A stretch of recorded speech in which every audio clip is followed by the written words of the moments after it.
Role कर दो। Sir, collectorate में धरना प्रदर्शन भी चल रहा था, कौन लोग थे जो धरना दे रहे थे, क्यों दे रहे थे, और सर वो गेट जो बाधित किया गया था, बंद कराया गया था, क्या इन प्रदर्शनकारियों के द्वारा ही किया गया था? और बताया जा रहा है सर यहाँ पे जिला अधिकारी का भी ऑफिस है और जो पीछे कचहरी है उसमें कई जजों के कोर्ट ऑफिस है, तो क्या कुछ कार्रवाई की गई है? देखिए, 15 मई को थाना टीपी नगर से एक महिला चली गई थी, जिनके बारे में उनके परिजनों द्वारा 16 मई को गुमशुदगी दर्ज कराई गई थी।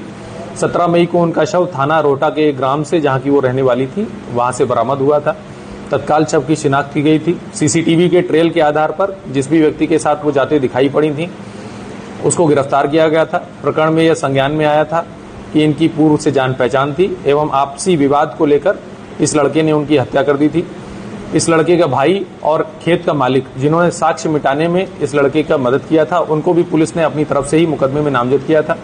इस मुकदमे की विवेचना क्षेत्राधिकारी ब्रह्मपुरी के द्वारा की जा रही थी। इनके द्वारा लगातार जो भी पीड़ित पक्ष है उनसे बात की जा रही थी। कल भी वो उनके घर गई थी और जितने परिजन हैं उनके द्वारा विवेचना पर संतुष्टि भी जताई गई थी, जिसके वीडियो साक्ष्य भी हम लोगों के पास मौजूद हैं। परंतु कुछ आपराधिक तत्वों के द्वारा, जिसमें कि एक व्यक्ति दिग्विजय सिंह भाटी, जो कि भारतीय किसान यूनियन BR अम्बेडकर गुट कोई अपने आप को उसका राष्ट्रीय अध्यक्ष बताते हैं, जो कि अमरोहा से, जिन पर 9 मुकदमे हैं, जिसमें मैं आपको बताना चाहूंगा कि SC ST एक्ट का केस भी उनके ऊपर लगा हुआ है और वो अमरोहा से जिला बदर हैं। उसके अलावा नोएडा के एक रवि गौतम, जिन पर 4 मुकदमों का आपराधिक इतिहास हमें मिल चुका है, अन्य की जानकारी की जा रही है। एक अन्य व्यक्ति जिस पर राष्ट्रीय सुरक्षा कानून के तहत भी कार्रवाई की जा चुकी है। ऐसे व्यक्तियों के द्वारा भोले भाले लड़कों को, जिसमें कई नाबालिग लड़के भी शामिल थे, जिनसे हमने जब बात की तो उन्हें प्रकरण का ABCD कुछ भी नहीं पता था कि क्यों हमें यहाँ पर बुलाया गया है, उनको भड़काकर पहले सभी लोग शांतिपूर्वक कमिश्नरी पार्क में बैठे हुए थे। सभी अधिकारियों द्वारा उनसे वार्ता की जा रही थी। उनसे ये भी कहा गया था कि जिसको भी ज्ञापन देना है या जो भी विवेचनात्मक बिंदु आप चाहते हैं वो हमें लिख के दे दीजिए। उस पर कुछ लोग राजी भी थे, लेकिन इन आपराधिक तत्वों के द्वारा उन्हें भड़काकर कलेक्ट्रेट के गेट के सामने रोड जाम की गई, जिससे आने जाने वाले लोगों का आवागमन बाधित हुआ। जितने अधिकारीगण हैं उनका आवागमन बाधित हुआ। इनसे लगातार वार्ता जारी रही, लेकिन बहुत लंबा समय निकल जाने के बाद में और सारी चेतावनी इन्हें दिए जाने के बाद में इनको आवश्यक न्यूनतम बल का प्रयोग कर वहां से हटाया गया है। इस प्रकरण में जिन लोगों के द्वारा ये अराजकता फैलाई गई है और जिनका जिस प्रकार का आपराधिक इतिहास है, उनके विरुद्ध सम्यक धाराओं में थाना सिविल लाइन पर मुकदमा पंजीकृत किया जा रहा है। इस प्रकरण में अभी तक 5 लोग हम लोग की हिरासत में आ गए हैं। अन्य लोगों के लिए हमने टीम लगा दी है और इस प्रकार की अराजकता बिल्कुल भी बर्दाश्त नहीं की जाएगी। सर, आए दिन यहाँ पर इस तरह के धरने प्रदर्शन और गेट रोकना होता है, तो क्या कोई मैसेज देना चाहेंगे कि बिना मतलब में लोगों को भड़काया न जाए?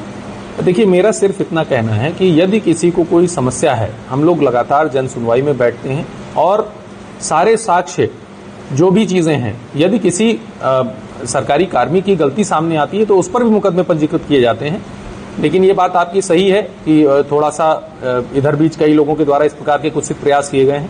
रोड जाम करने के मामलों में 4 मुकदमे अभी तक लिखे जा चुके हैं, ये 5वां मुकदमा लिखा जा रहा है। अनावश्यक लोगों को भड़काकर जो अराजक तत्व इस प्रकार की अराजकता फैलाने का प्रयास करेंगे, उनके खिलाफ निश्चित रूप से सख्त कार्रवाई की जाएगी। भोली भाली जनता और जो पीड़ित पक्ष है, हम लोग लगातार सी प्लान एप्लीकेशन के माध्यम से जनता से वार्ता करते हैं। उनके द्वारा हमेशा ये बताया जाता है कि जिसके घर में कोई कैजुअलिटी हो जाती है या कुछ हो जाता है, वो लोग इतना उसमें नहीं इन्वॉल्व होते हैं, लेकिन अन्य लोगों के द्वारा अराजकता फैलाने के लिए उनका प्रयोग किया जाता है। इस प्रकरण में भी घर वालों पर हम कोई कार्रवाई नहीं कर रहे हैं।